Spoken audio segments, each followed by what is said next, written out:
Akıl Bakdadı kanalında size hoş geldik.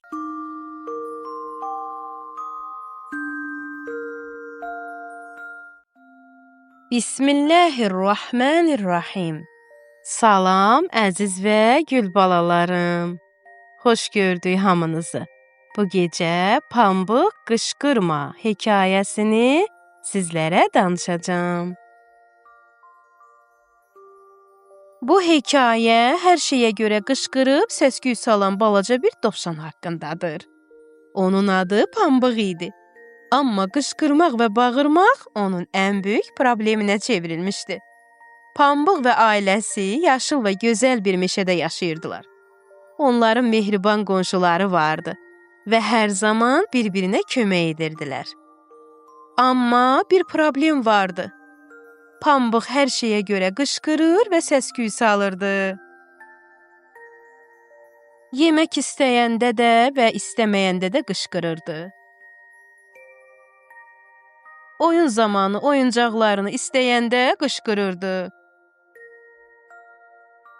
Hamama getmək istəməyəndə qışqırırdı. Yatmaq istəməyəndə də qışqırırdı. Hətta dostlarından bir şey istəyəndə belə onu qışqıraraq istəyirdi. Anası ona deyirdi: "Pambıq, gərək sakit danışasan. Axı qışqırmaqla heç nə həll edə bilməzsən." Amma o hər şeyi qışqıraraq istəyirdi ki, istəyi tez yerinə yetirilsin. Meşədə hər kəs artıq bu səs-küydən narahat olurdu. Bir gün qonşulardan biri Pambığın atasına dedi: "Ya bu balaca dovşana qışqırmamağı öyrədin, ya da başqa yerə köçün. Onun səsi hamını narahat edir." Pambıq bu sözləri eşidən kimi yenə qışqırmağa başladı. "Mən qışqırmıram. Məni incitməsələr heç vaxt qışqırmaram." Günlər keçdi və qonşuların şikayətləri artdı.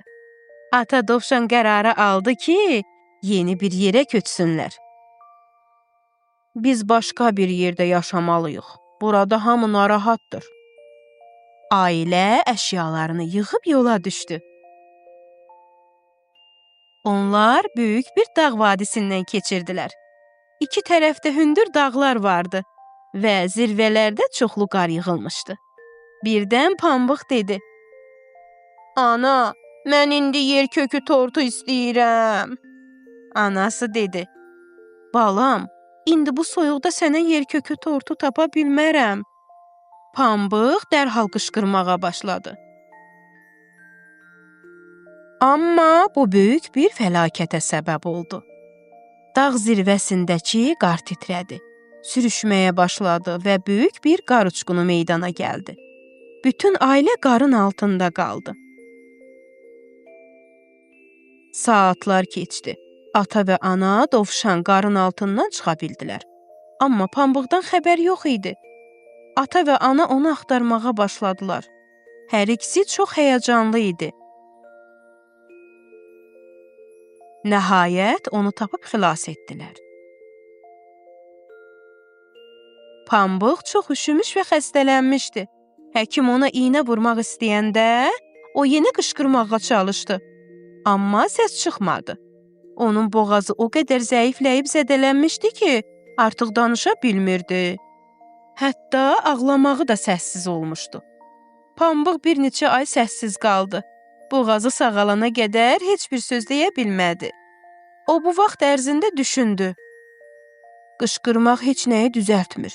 Sakit danışmaq daha yaxşıdır. Hər şeyi qışqıraraq istəmək düzgün deyil.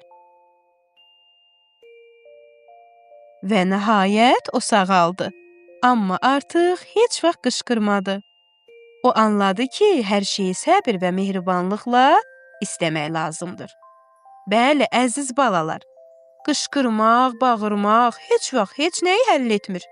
Sakit danışmaq, mehribanlıqla istəmək, nəzakətli sözlərdən istifadə etmək həmişə daha yaxşıdır. Uşaqlar, bu nağıl barəsində şəkil çəkib bizə göndərməyi unutmayın. Gecəniz xeyrə qalsın, yuxunuz şirin olsun.